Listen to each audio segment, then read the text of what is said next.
இப்பொழுது நாங்கள்லாம் ஓரணியில சேர்ந்திருக்கிறோம். அனைத்து இந்திய அண்ணா திராவிட முன்னேற்ற கழகம், பாரதிய ஜனதா கட்சி, தமிழ் மாநில காங்கிரஸ், பாரிவேந்தர் கட்சி, புதிய நீதி கட்சி ஓரணியில் சேர்ந்திருக்கோம். இன்னும் வருவாங்க. ஜனவரி மாசத்துக்கு பாருங்க, ஜனவரி முடிஞ்சு 1ஆம் ஜனவரி நிறைய யாரெல்லாம் கூட்டணியில சேர போறான்னு சொன்னா இப்பவுமே கொஞ்சம் இடி விழுந்துதான் கிடக்கு. அங்க இடி எங்கிருந்து விழுந்திருக்குன்னா கரூர்ல விழுந்த இடி இன்னைக்கு சென்னைக்கு வர வந்திருக்கு. இன்னைக்கு கரூர்ல 41 பேர் செத்தாங்க. எப்படி செத்தாங்க? தமிழக வெற்றி கழகம் கூட்டணியில் இல்ல. ஆனால் ஒரு அரசியல் கட்சி தலைவர் யாருக்கும் அந்த மாதிரி நெருக்கடி இந்த ஆளுங்கட்சி கொடுக்க கூடாது. தமிழக வெற்றி கழகத்துடைய தலைவர் வர்றார், வண்டியில வந்து இறங்கி பேசும்போது என்ன தெரியுமா பேசுறாரு? ஒன்னும் பேசல. அவர் ஒரு பாட்டு தான் பாடினார். 10 ரூபா பாட்டில், 10 ரூபா பாட்டில்னார். 10 ரூபா பாட்டில் என்னன்னு தெரியுமா உங்களுக்கு? இந்த சைட்ல உள்ளவங்களுக்கு தான் தெரியுது 10 ரூபா பாட்டில்னா. இந்த சைட்ல உள்ளவங்களுக்கு தெரியல. அது பாருங்க, 10 ரூபா பாட்டில்னா நம்ம வட்ட செயலாளர் மாவட்டம், ஆமா, அன்னை வேளாங்கண்ணி அழகா சொல்லுதான்.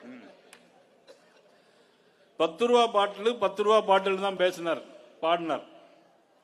அவ்வளவுதான். ஒருத்தன் செருப்பத்துக்கு வீசுறான். அது பிறகு லைட் ஜெனரேட் லைட் ஆஃப் பண்றாங்க.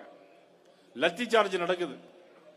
லத்தி சார்ஜ் நடக்கும்போது அந்த கூட்டத்தில் தில்லும் ஒரு எல்லாமே தள்ளுமுள்ள ஆகி அதுல இறந்து போனவரும் 41 பேர். அதுல எப்படிப்பட்டதுன்னு சொன்னா உண்மையிலேயே பெரிய கொடும் பாவம். ஒரு 10 வயசு பையனை அழைச்சிட்டு ஒரு தாய் அங்க போறாங்க. கணவனை இழந்த ஒரு தாய் ஒரு 10 வயது சிறுவனை அழைச்சிட்டு அங்க போறாங்க. அந்த தள்ளுமுள்ளுல கீழே விழுந்து அந்த தாய் மேல எல்லாரும் ஏறி மிதிச்சு போறாங்க.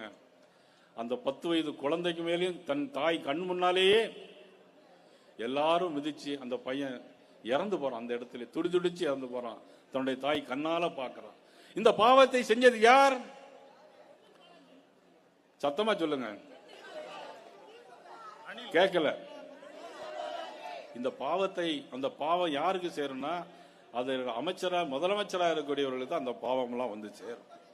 முதலமைச்சர் ஸ்டாலின் அவர்கள் சட்டமன்றத்தில் சொல்றாங்க, சாராயம் குடிச்சு இறந்தாங்க, அதனால நான் போகல அப்படின்னு.